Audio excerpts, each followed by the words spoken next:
And I remember when there was a time whereby there was a lady I had called, and I was like, "Hey, I need you on a certain day. Let's meet up. We need to sit. We need to meet, and we need to do one or two things."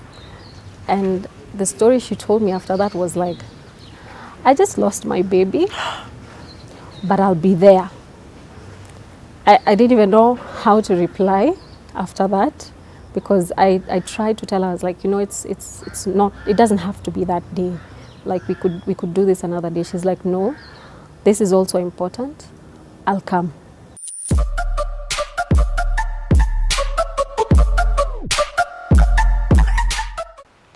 Today, we are privileged to meet the heart and soul of the Promised Birth program, Melissa, the program coordinator who embodies its spirit with unwavering dedication.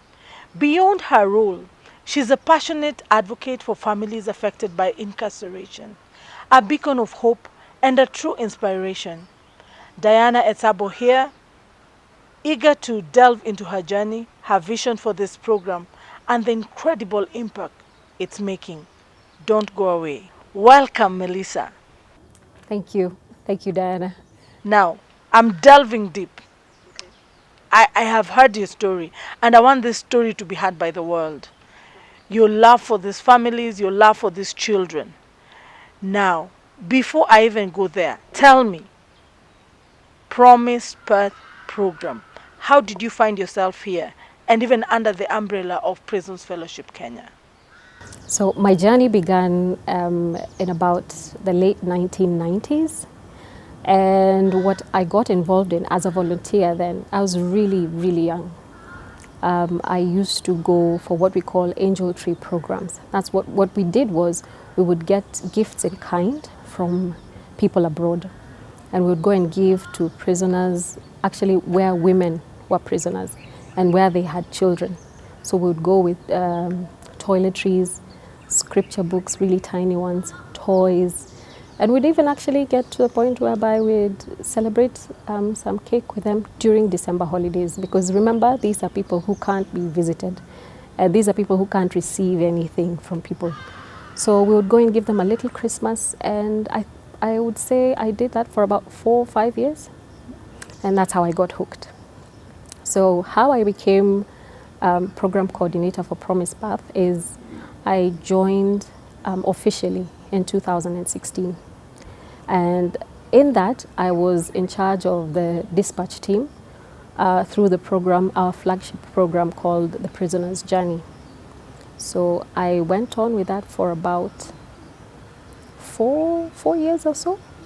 Then through The Prisoner's Journey, that's how it gave birth to the program called Promised Birth.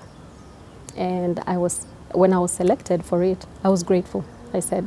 I said, this is my moment, and I'm happy. And I said, let's go, let's join. So for you, you're literally in your path. In your path, and you enjoy working with children, and compassion is also part of your story. So now I want you to now make me understand, what are some of the things you've seen that these children are going through, their parents are going through? I want you to tell me that story, that I can connect and all our viewers can connect with what we are talking about today. Okay, so I would categorize that twice. There is the physical, and then there is the part that we don't see, which I guess we could call the emotional. Mm-hmm. So the physical, because once I met these ladies and children, you could actually tell by the dress code. These are children and mothers and sisters, aunties, uncles who have little to nothing, literally. And I remember when there was a time whereby there was a lady I had called, and I was like, "Hey, I need you on a certain day. Let's meet up. We need to meet, and we need to do one or two things." And the story she told me after that was like, "I just lost my baby, but I'll be there." I didn't even know how to reply after that, because I tried to tell her, I was like, it's not, it doesn't have to be that day. Like we could do this another day. She's like, no, this is also important. I'll come. And true to her word, she did. She showed up. And she told me, yes, she had a baby.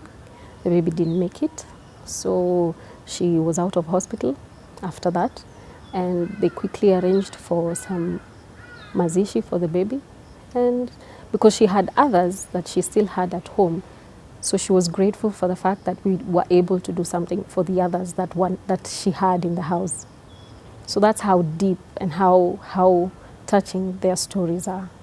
What about the children? So these children, let me understand. So you are able to get this data about the children of the incarcerated through the prison system, right? Then after that, what do you tell me a typical day when you're dealing with this program? What do you do? How do you contact them? How do you meet them? Then how are you able to measure whose need comes before who? How are you supposed to decide that I'll give this one and this one has to wait? And I can just imagine the emotional turmoil. So tell me that story. My day to day goes like I get the way it happens is that the incarcerated men and women who are going through our program, the prisoner's journey, they leave their contacts with the prison chaplains.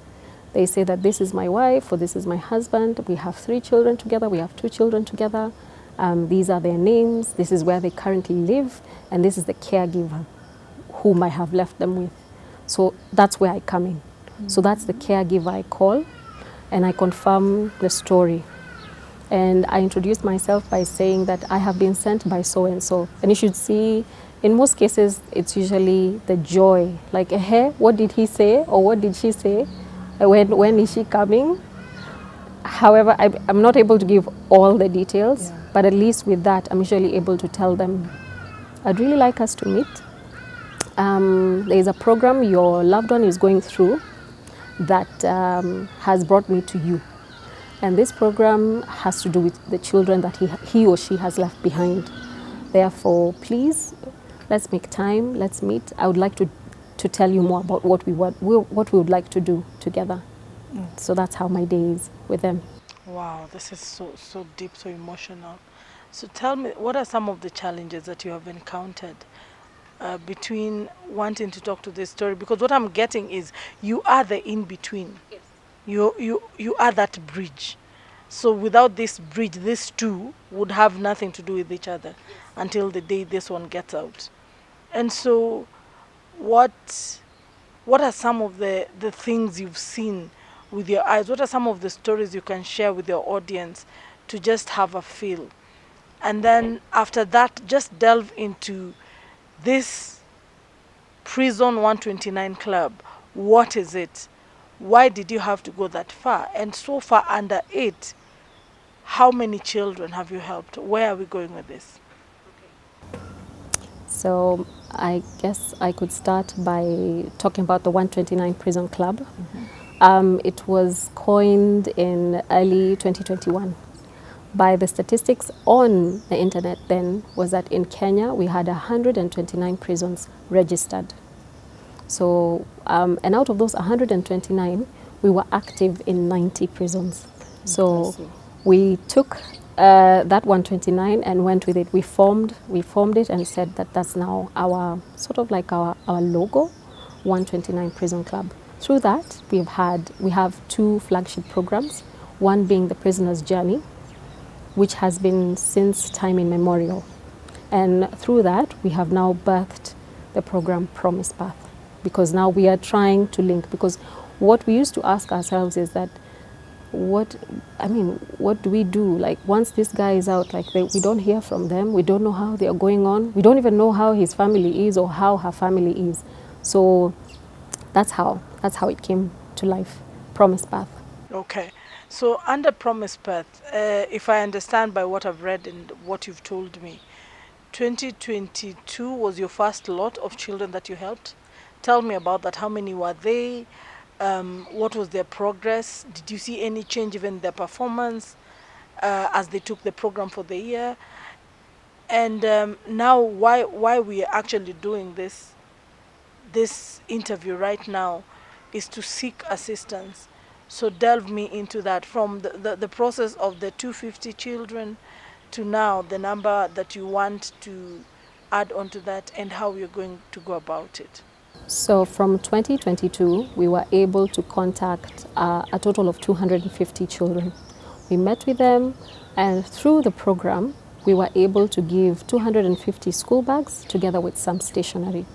So this year, being 2024, we would really love to delve deeper, like into a more wholesome thing today, because we realized some of the cases that were coming in and some of the things that keep me up at night have been stories that you can't, like, you have no idea what's going on out there. You think you're in trouble, you have no problem, trust me.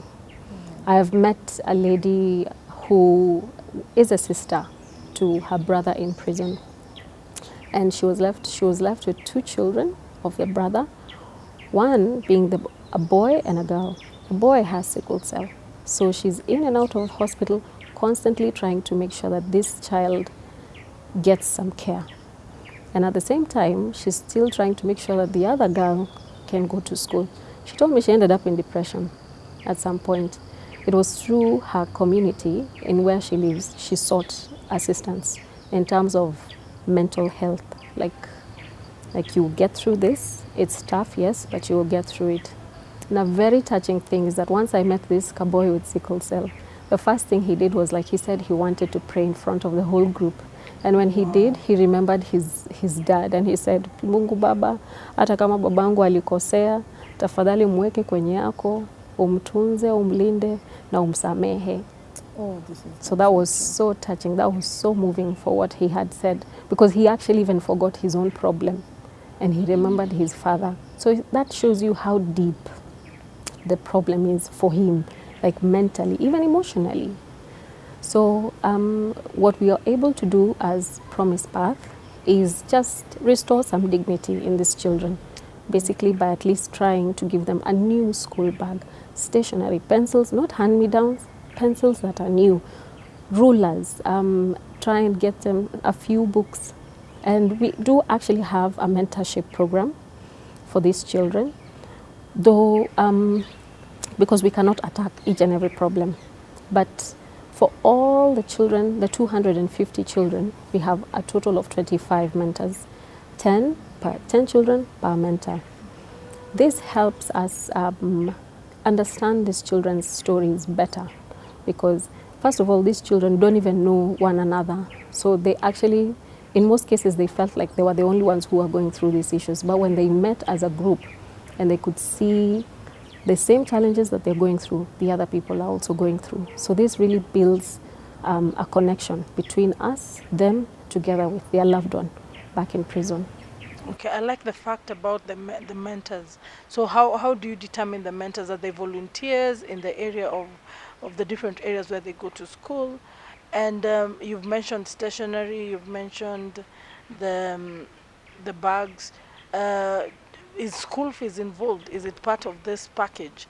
And so if you've done that before for the 250, tell us the challenges of why you have not been able to do that for this year yet. So tuition fee was part and parcel of the giving of the gifts.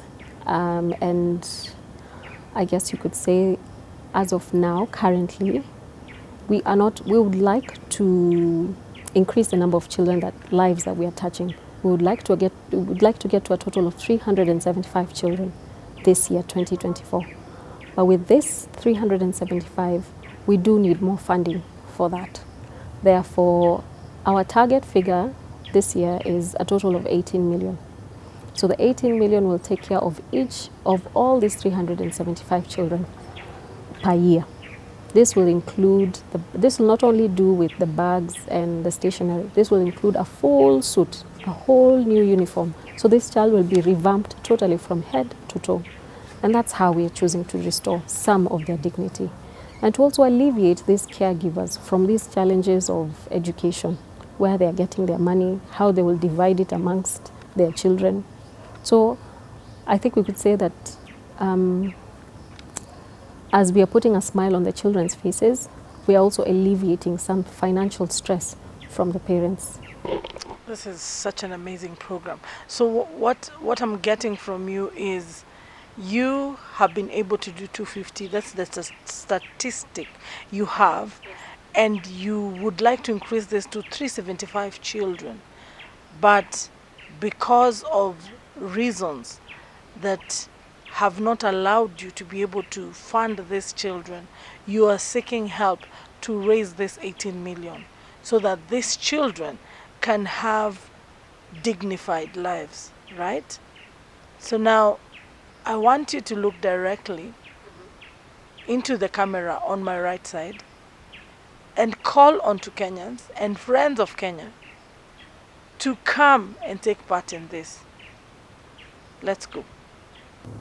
Okay, thank you, Diana. Okay, I think a lot has been said today, but my personal message to you out there is please help these children. Let's keep restoring their dignity. Each and every child, like our children don't, my children don't deserve what they have, but they have what they have. These children are a forgotten group. Therefore, please help us, whether it is gifts in kind, whether you have school bags, whether you have access to stationery, we're looking for people like you. Whether you're looking for something bigger than that, whether it's not only in education, even if it is in the healthcare system, just as the way I said, we have children who are also ailing. Therefore, please reach out and let's do this. Let's go. This is our year. You have heard from Melissa. These are children. They are our children. Children of incarcerated parents, going through mental issues, going through stigma, yet they have a right to live dignified lives. So I come back to you. As Melissa has said, you can see her passion to supporting these families through the program path. Truly inspiring. It's clear that this program is more than just words. It's a lifeline, a beacon of hope for so many. And the best part, we can all be part of it, whether it's through donation, volunteering your time, or simply sharing this message with your network. Every action counts. Please visit pfkenya.co.ke, our website right now, and explore the ways you can get involved. Remember to follow us on our social platforms: Facebook, Instagram, Twitter, and even LinkedIn. Let's stand together and be the change we want to see. Remember, everything that you put out there to help another soul goes a long way than just that soul you're helping. This is Diana Etsabo, urging you to take action today.